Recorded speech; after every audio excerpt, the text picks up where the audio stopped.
These lines are the different types of lines of a straight line. We will call it a horizontal line.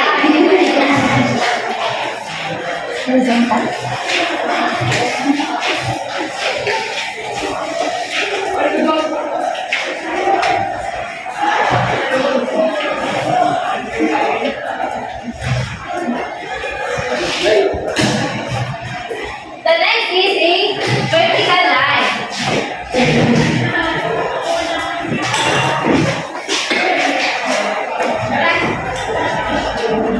And the next is a diagonal line.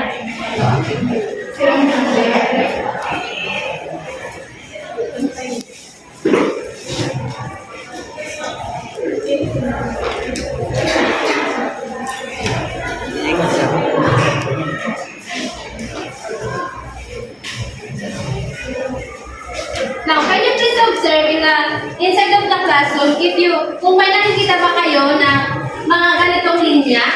Yes! Magbigay nga po kayo ng isang halimbawa na nagpapakita ng mga linyang ito. Carlos, sige nga po, magbigay na nga po ng isang halimbawa na nagpapakita ng mga linyang ito.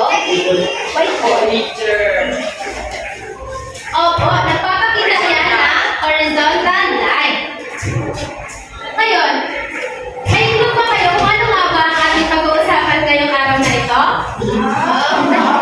Ano nga ba ito? Sige nga. Perez, ano nga po ang pag-uusapan natin ngayong araw? Lines, teacher. That's correct. Tama po. Different types of line ang ating pag-uusapan ngayon.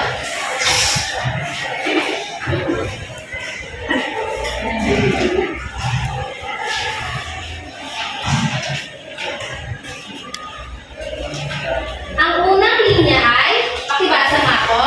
Vertical line. A straight line. Straight line that goes straight up and down like a 90 degree. So, ang vertical line po ay isang puno na, ano daw po ang sinasabi dyan? Standing. Ngayon, meron ba kayo nakikita ang vertical line dito? Yes! Pakituro nga po ito, Madeline. Electric fan. Tama. Ano pa? Ikaw, teacher. Ikaw, Maylin. Lamesa po. Opo, tama. Meron pa akong nakikita. Ramil. Ano po yan? Sige nga, Paul. Meron ka pa nakikita halimbawa ng vertical line? Poste po, teacher. Alin dyan? Ito po, teacher, ng laki. Tama. Yan ay mga halimbawa ng vertical line. Ang susunod naman ay Horizontal line. pakibasa nga po. Is a straight line that runs from left to right or right to left. Ang horizontal line naman po ay pakakatandaan lang natin ay ito ay pahiga. Ngayon, may mga halimbawa bang horizontal line dito sa loob ng classroom? Sige nga po, pakituro nga po ito. Arman, pakituro nga po kung ano ang mga horizontal line na nakikita mo dito. Tulad po ito, biga na isa. Ano po? Biga. Tama. Ano pa? Meron pa ako nakikita. Sige nga po, Maylin. Yung sa whiteboard po. Opo, tama. Meron pa. Sige nga, Carlos. Isa ni teacher. Sige nga po, isa pa. Meron pa. Sige nga, Nina. Yung ilaw po natin. Tama. Meron pa ako nakikita. Sige nga, Elijah. Itaas po lang ito. Opo, tama. Ito po, pwede po rin natin siya matawag na horizontal line. Ang susunod na linya ay Zigzag. Ayan. line. Pakibasa nga po. Is a line that's not or goes across a shape.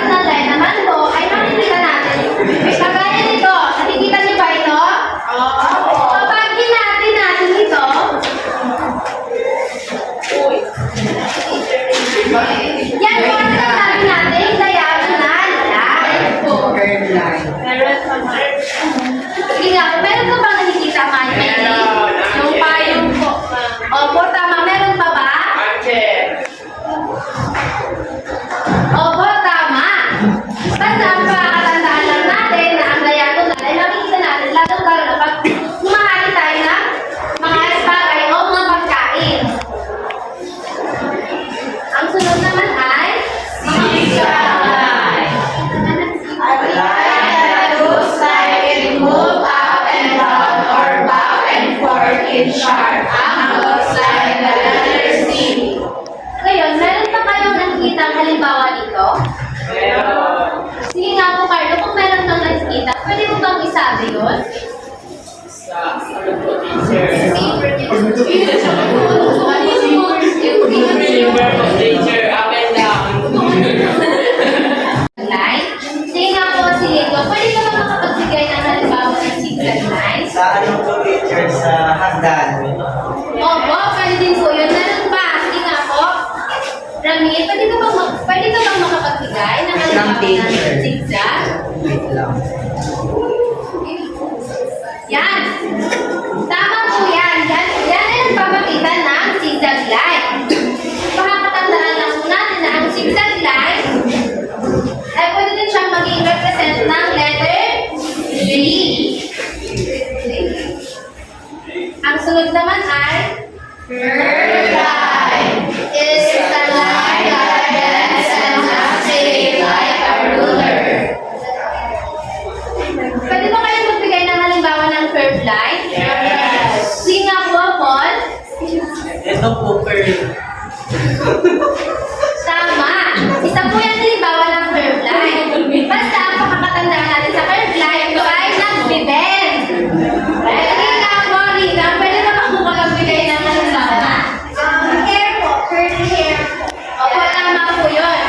Si teacher ay may headband na pa-curve din po, pero di ko po suot ngayon.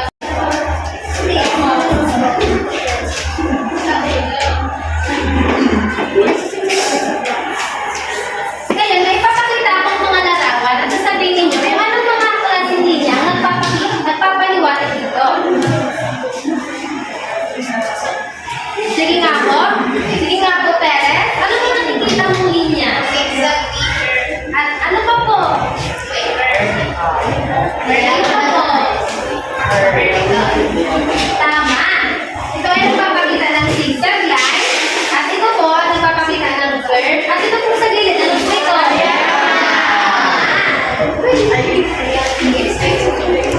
Ang sunod na larawan. Zigzag. Paano natin masasabing zigzag ito? Basta pakakatandaan natin ang letra Z. At ang mga point dito po. Makikita po. Sige na po, pwede na po bang tumayo, Ramin? Ano, zigzag line, curved line, vertical, vertical, and horizontal. Oo, magaling. Sino po makakasabi? Sige nga po, Ralph. Anong mga linya ang nakikita mo?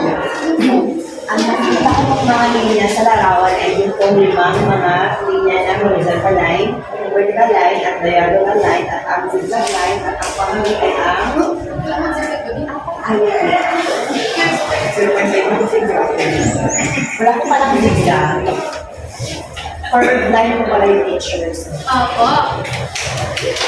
Basta po, kahit sinong yan, nagagandaan na pa rin po siya na curve. Basta po ay masasabi natin, nag-bebe. Ito po.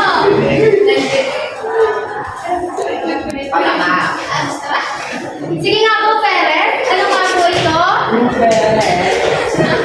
Ang stock picture, meron siyang zigzag line, may curved lines, may vertical lines, meron horizontal, may diagonal lines teacher. Opo, tama po. At ang pinakahuli, opo, ito po ay isang curved line. Ngayon, may tanong si teacher. Makakapag-guhit ba kayo na hindi kailangan ng linya?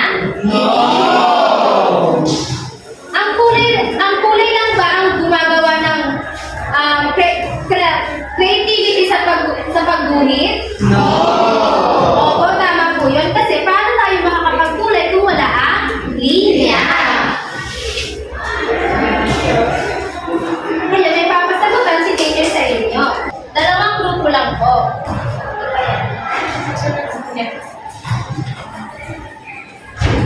Ito po ang pangkat. Una, pangkat dalawa. Ang gagawin ninyo ay pupulit kayo ng mga larawan kagaya ng kung ano po ang gusto nyo kumuha o kung ano-anong bagay pero gamit po ang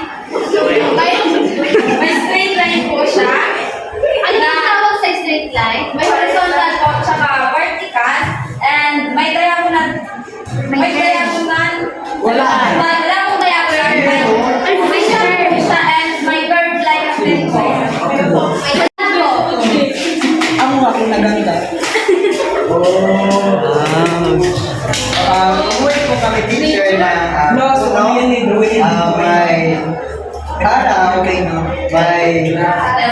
mga pananim at may kalsada or daan. So sa ginoon po namin, sa dahon po ng puno ay makikita ang curved line at sa katawan po ng puno makikita ang vertical line. Horizontal line naman po dito sa baba bilang daan at ang zigzag line para sa halaman at sa sun rays po. Oo, magaling. May papasagutan sa inyo, picture. Pwede mo bang palibasa? Vertical line. Ay. Much taller area than the correct answer. Sino pa ang gustong sumagot? Una na lang po sa unahan yung gusto. Lima po ito. Sige na po po. Jason, Manny, Chad.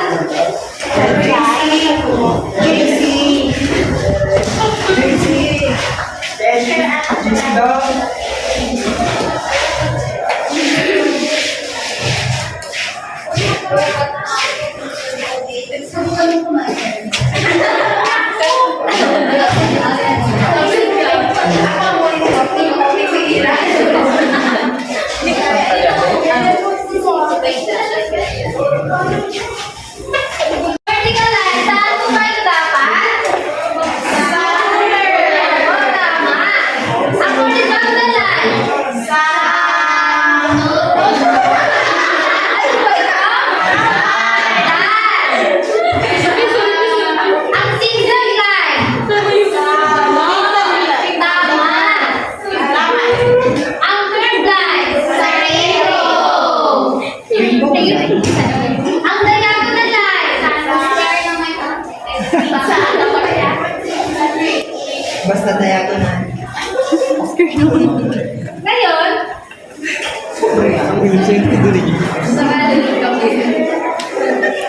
ngayon, may binili ako sa inyong assignment at gagawin nyo ito sa inyong bahay po. Guguhit kayo na sarili-sarili ninyong mga larawan na gamit pa rin ang mga linya. At meron pa rin isang tanong si teacher, ano nga po ulit ang pakakandaan sa natin sa horizontal line? Sa horizontal line? Ang vertical? Ang diagonal? Opo, tama. Ang zigzag? Pwede niyo po ba ipagkulit sa hangin? Ang curved line? Sige nga po, iguhin niyo na ako.